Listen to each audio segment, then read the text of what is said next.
Hai, perkenalkan, nama saya Emilia Tito Payung dengan NIM M2402197 dari Universitas Mega Buana Palopo.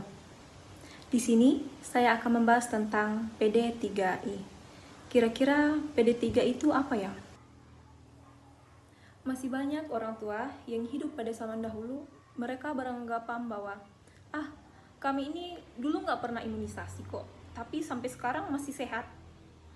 Nah, di sini tugas kita sebagai tenaga pelayan kesehatan untuk memberikan mereka edukasi dan memotivasi mereka untuk menghilangkan stigma atau paradigma yang beredar di masyarakat tentang imunisasi. Kira-kira apa sih imunisasi itu? Kenapa pemerintah repot-repot untuk membuat program imunisasi ini?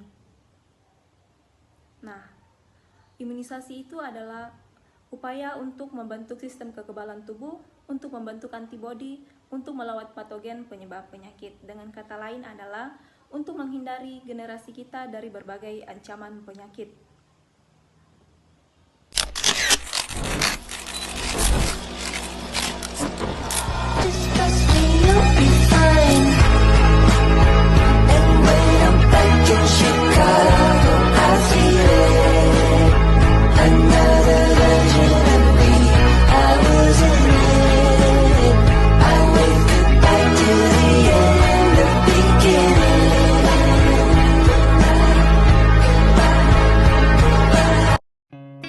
PD3I atau penyakit yang dapat dicegah dengan imunisasi.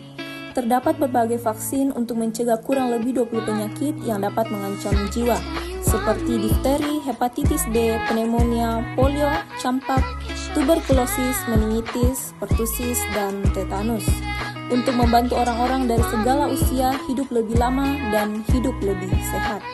PD3I masih mengancam dan diperlukan cakupan imunisasi yang lebih tinggi dan merata agar mencegah individu dan penyakit yang berbahaya, mencegah penularan di masyarakat. Serta diperlukan juga surveillance PD3I yang adekuat supaya mendeteksi dini setiap kasus PD3I, serta merespon cepat dan tepat setiap kasus PD3I yang terjadi di masyarakat. Kira-kira program apa saja yang sudah dilakukan oleh pemerintah tentang imunisasi ini? Yuk disimak. Nah, program imunisasi meliputi yang pertama imunisasi rutin, seperti imunisasi hepatitis, BCG, pentabio, polio, dan MR atau measles rubella.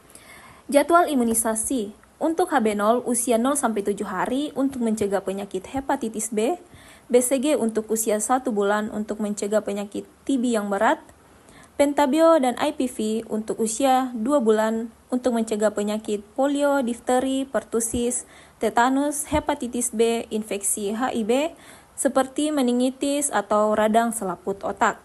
Kemudian ada imunisasi MR untuk usia 9 bulan untuk mencegah campak dan rubella. Kemudian ada pentabio booster untuk usia 18 bulan untuk mencegah penyakit difteri, pertusis, tetanus, hepatitis B, dan infeksi HIV. Kemudian ada MR booster untuk usia 19 bulan untuk mencegah penyakit campak dan rubella, komplikasi radang paru, radang otak, tuli, dan kebutaan. Nah, program selanjutnya ada BIAS atau Bulan Imunisasi Anak Sekolah. Kelas 1 SD, campak rubella pada bulan Agustus dan DT pada bulan November. Sedangkan kelas 2 SD ada TD untuk bulan November dan kelas 5 SD ada pemberian HPV pertama pada bulan Agustus dan TD pada bulan November. Sedangkan kelas 6 SD mendapatkan HPV 2 pada bulan Agustus.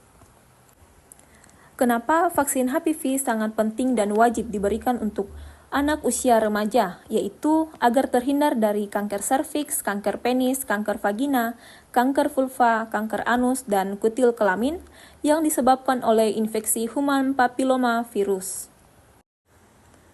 Vaksin MR yang digunakan untuk imunisasi campak dan rubella sudah terbukti efektif dan aman untuk diberikan kepada anak usia 9 bulan atau kurang dari 15 tahun yang dapat diperoleh di sekolah, puskesmas, posyandu, atau layanan kesehatan lainnya. Program selanjutnya ada Japanese Encephalitis atau JE, yaitu program yang telah diperkenalkan pada tahun 2018 untuk mencegah radang otak yang disebabkan oleh infeksi virus Japanese Encephalitis yang ditularkan oleh nyamuk Culex. Gejala utamanya berupa demam tinggi yang mendadak, perubahan status mental, gangguan pencernaan, sakit kepala, disertai perubahan gradual, gangguan bicara, dan berjalan. Nah, yang berikut ada program imunisasi tambahan. Salah satunya yaitu Pekan Imunisasi Nasional atau PIN Polio. Program pemerintah untuk memberikan vaksin kepada anak-anak terutama untuk mencegah penyebaran virus polio dan menanggulangi kejadian luar biasa atau KLB polio.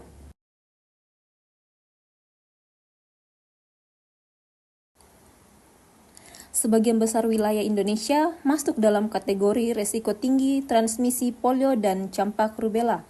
KLB PD3I masih sangat mengancam global dan Indonesia. Kira-kira apa ya tantangannya? Yaitu yang pertama, penemuan kasus sebagian daerah masih belum optimal. Cakupan imunisasi menurun dan masih banyak daerah kantong. Kemudian terjadi peningkatan kasus PD3I, inkonsistensi dan verifikasi tak berjalan, laporan tidak tepat waktu, klinis kurang tersosialisasi, penemuan dan pelaporan kasus di RS belum optimal, formulir CATPOR tidak diisi dengan lengkap, masih terdapat kasus pending, HRR tidak optimal, sinergi dan koordinasi LP atau LS belum optimal. Bahkan belum adanya kesadaran dari masyarakat tentang pentingnya imunisasi. Agar dapat mencegah penyakit yang dapat merusak generasi bangsa, hal-hal yang harus dilakukan yang pertama yaitu adanya kesadaran tentang pentingnya imunisasi. Karena sudah sangat jelas bahwa imunisasi ini sangat penting karena dapat merangsang sistem kekebalan tubuh untuk menghasilkan antibodi yang kuat yang dapat melawan patogen penyebab penyakit. Kemudian adanya surveillance PD3I yang dilakukan secara terus-menerus dan berkesinambungan dan dilakukan oleh tenaga yang sudah terlatih. Dan yang tidak kalah pentingnya adalah sosialisasi atau edukasi untuk meningkatkan pengetahuan masyarakat tentang pentingnya imunisasi. Kesimpulannya adalah ancaman KLB PD3I yaitu rendahnya cakupan imunisasi dan disparitas cakupan antar wilayah menjadi faktor resiko terjadinya peningkatan kasus dan KLB PD3I. Yang kedua yaitu surveillance PD3I dan deteksi dini. Tetap melakukan surveillance PD3I adalah kunci untuk melakukan pemantauan resiko KLB PD3I dan segera laporkan dalam 24 jam jika ada suspek PD3I atau indikasi KLB PD3I dari semua vaskes atau masyarakat. Yang ketiga yaitu pelibatan masyarakat. Kemudian ada penguatan surveillance di rumah sakit, adanya edukasi dan informasi kepada masyarakat, kemudian peningkatan kapasitas serta dukungan dan kolaborasi. Nah, itu sedikit dari saya tentang PD3I. Kurang dan lebihnya mohon dimaafkan. Sendiri tanpa kekasih, sekian dan terima kasih.